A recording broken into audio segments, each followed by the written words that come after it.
The moment I walked into my supervisor's office and saw the old man from the coffee shop sitting across from her desk, back straight, hands folded, wearing a pressed suit with a small lapel pin I now recognized, I actually thought I had the wrong room. I stopped in the doorway. He looked at me the same way he had 3 weeks earlier, calm and patient, like he had all the time in the world. My supervisor, Sandra, gestured for me to sit down without saying anything. That silence was somehow worse than anything she could have said out loud. Let me go back to the beginning, because none of this makes sense without it. I was working the morning shift at the hospital foundation office in Kingston, Ontario. Not a glamorous job. Donor relations mostly. A lot of phone calls, a lot of thank you letters, a lot of organizing galas that I was never actually invited to attend as a guest. I'd been there for 3 years, which in nonprofit time felt like a decade. The pay was fine, the work was meaningful enough that I didn't feel hollow about it, and most of my colleagues were decent people. Most of them. My direct supervisor at the time wasn't Sandra. Sandra came later. Back then, I reported to a man named Philip, who had been at the foundation for 11 years and treated that tenure like it was a military rank. He had the kind of confidence that has nothing to do with competence, the kind that gets reinforced every time nobody pushes back. I had learned early on not to push back. That particular Tuesday in February, I had a lunch break at noon. The foundation office was attached to the hospital on Princess Street, and there was a small cafe a block away, the kind of place that still had paper menus and a chalkboard for the daily soup.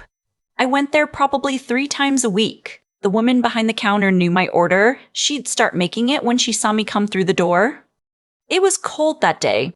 The real Kingston cold, the kind that comes off the lake and finds every gap in your coat. I was glad to get inside. I was waiting for my sandwich when I noticed the man at the table near the window.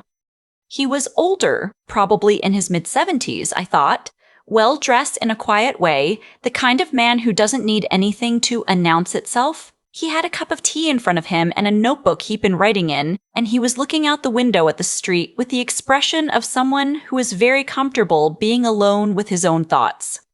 I wouldn't have paid him much attention at all, except for what happened when he went to pay. I was still waiting at the counter when I heard the woman at the till say, very gently, that the card hadn't gone through. She tried it again. Same result. The old man looked mildly embarrassed. Not panicked, just that quiet, dignified discomfort of someone who isn't used to this kind of situation and doesn't quite know what to do with it. He started patting his coat pocket slowly, looking for cash, I assumed. I don't know exactly what made me do it. It wasn't a grand moral calculation. I just did it. I leaned over and told the woman at the counter to put his bill on mine. His total was $11.40, a cup of tea and what I think was a bowl of soup. The old man looked at me. You don't have to do that, he said. It's no trouble, I said, which was the truth.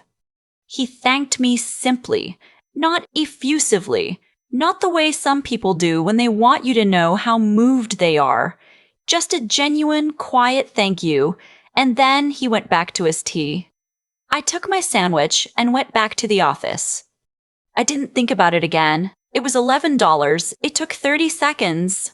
I forgot about it before I'd even finished eating. What I did not forget, because it was considerably harder to ignore, was what was waiting for me when I got back. Philip had reorganized the donor database while I was at lunch.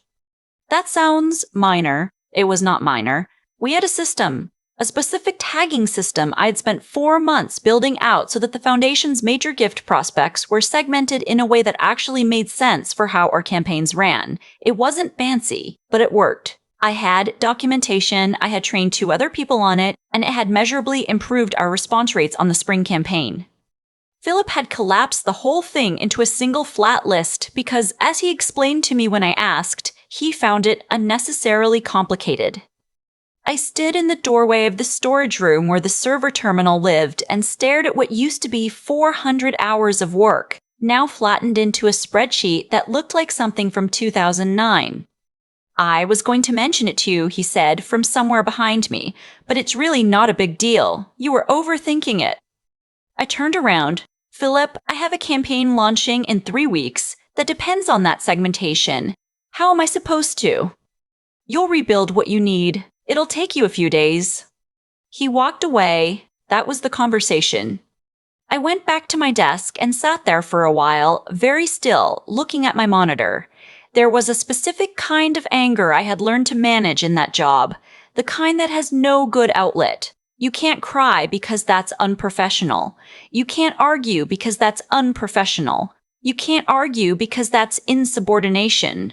You can't do nothing because the work still needs to get done. So you do the work, you stay late, you rebuild what someone else casually destroyed, and you don't say anything about it because you've already learned that saying something doesn't change anything. That was the third time something like this had happened in 8 months. The first time was when Philip had forwarded an email to the foundation's board chair with my analysis in it, without my name on it. The second was when he had pulled me from leading a donor event I'd organized from scratch and assigned me to work the coat check instead, because, as he put it, he needed someone reliable on logistics. Each incident was small enough to explain away.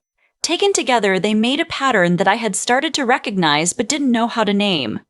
I stayed until 7:30 that evening rebuilding the database. I didn't tell anyone. I ate a granola bar at my desk and listened to the building go quiet around me. 2 weeks went by. The campaign launched.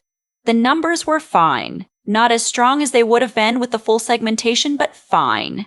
I presented the preliminary results at our monthly team meeting, and Philip nodded along in a way that suggested he hadn't read the report I'd sent the night before. And then, on a Thursday afternoon, Sandra called me into her office. Sandra had been at the foundation for less than a year at that point. She was the new director of philanthropy, brought in from a healthcare foundation in Ottawa. I had only had a handful of real conversations with her. She was calm and precise and asked good questions. I had no idea what to make of her yet. I knocked on her door, stepped inside, and stopped. The old man from the cafe was sitting in the chair across from her desk. He was wearing a suit. The same one, and that small lapel pin I hadn't known how to read before. I could see now that it was a pin from the Order of Canada. He was watching me with the same unhurried calm as when I'd leaned across the counter and paid for his lunch. Sandra said my name. "Do you know Dr. Graham?" she asked. I looked at him. "We've met briefly," I said, because it was the most honest answer I had. He smiled. "She paid for my lunch," he said, "when my car gave me trouble." Sandra nodded like she already knew this. "Dr. Graham," she said, "is the chair of our board's governance committee. He was in Kingston that week visiting family, and he stopped in to see the office while he was in town. He does that occasionally, informally." I processed this information very slowly. Dr. Graham had spent 40 years in medicine, I later learned, a cardiologist who had trained in Toronto and eventually become the chief of cardiology at one of the largest hospital networks in the country before retiring. He had been on the foundation's board for 6 years. He drove a modest car and took his tea without sugar and apparently visited the offices of organizations he cared about without announcing himself, because he believed you learned more that way. His card had declined, Sandra explained later, because he'd recently switched banks and the new card hadn't been properly activated yet. He'd been slightly mortified about it. Sandra folded her hands on her desk. "Dr. Graham mentioned he came by the office that afternoon," she said, "and observed the portion of the team meeting." I felt something shift in my chest. I thought back to that Tuesday. The door to the boardroom had been propped open because the air conditioning wasn't working properly. We'd had a check-in with Philip about the campaign status. I had presented the updated projections. Philip had, in front of 4 colleagues, attributed the database recovery to a team effort to course-correct a structural issue without mentioning what the structural issue was or who had done the correcting. I hadn't said anything. I had looked at the table and moved on to the next slide. Dr. Graham apparently had seen all of it from the hallway. "I want to talk to you about some things," Sandra said, "and I also want you to know that some conversations have already taken place without you needing to be involved in them." That was all she said directly about Philip. What followed over the next 40 minutes was the most unusual professional conversation I'd ever been part of. Dr. Graham asked me questions. Real questions, the kind that assumed I had thought carefully about things.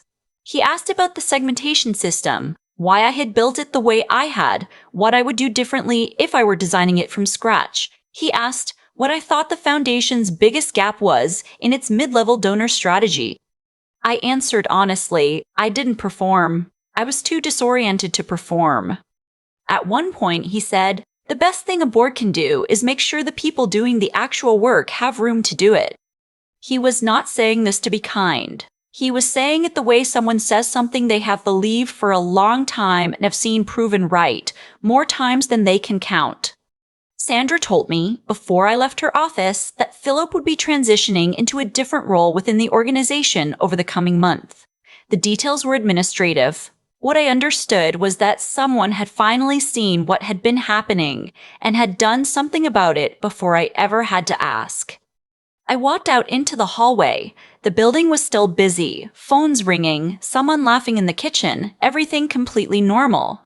I went to the bathroom and stood at the sink for a moment with the cold water running over my wrists, not because I was upset, but because I needed something real and physical to confirm that I wasn't still sitting at my desk imagining the last hour.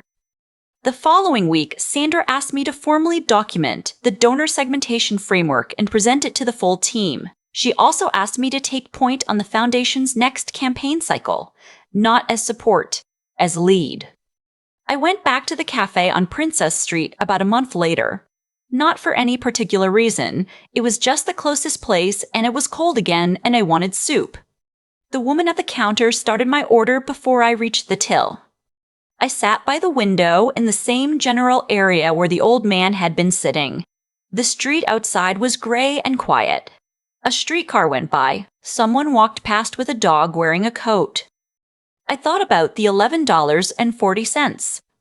I don't think the universe keeps a ledger. I don't think kindness always comes back around, because I have seen too many generous people go unrecognized for too long for me to believe in that kind of arithmetic. But I think there are moments when the right person is in the right place, and they are paying attention, and something gets corrected that should have been corrected a long time ago. I had worked in that office for 3 years and never once asked for credit. Not because I was noble about it. I was frustrated about it, often. But because I hadn't known how. I hadn't known who to ask or how to frame it, or whether the risk was worth what I might lose. I just kept doing the work and hoping someone would eventually notice. It turns out someone did. He just happened to be sitting at the table by the window with a cup of tea and a card that wouldn't go through. My soup arrived. I ate it slowly, watching the street, and I didn't feel triumphant or vindicated exactly. I felt something quieter than that, like a low-grade tension I'd gotten so used to carrying that I'd stopped noticing it, and now, finally, it was gone. The woman at the counter asked if I wanted anything else. Just the bill, I said. She waved me off. It's on the house today. We're testing a new soup, so consider it a favor. I laughed. I left a good tip. Some days work out like that. I've thought a lot about that Tuesday afternoon. Not the meeting with Sandra, not even the moment I recognized Dr. Graham's lapel pin. I think about the $11.40, how I didn't hesitate, how I didn't think about it afterward. That's the part that stays with me, because I think that's the part that actually mattered. There's something I've come to believe, not because someone taught it to me, but because I've watched it play out enough times to trust it. The choices we make when there's nothing to gain are the ones that most accurately show who we are. I wasn't kind to that old man because I thought it would help me. I was kind because his card declined and his soup was getting cold and it cost me less than a bus fare to fix it. That's all. And yet that small, unconsidered thing ended up being seen by exactly the person who needed to see it at exactly the right time. I don't think that's magic. I think it's something more straightforward and more interesting than magic. When you act with genuine integrity. Not performed integrity, not strategic integrity, but the real kind. The kind that happens when you're not thinking about the optics. It tends to be legible to people who are paying attention. Dr. Tegrity.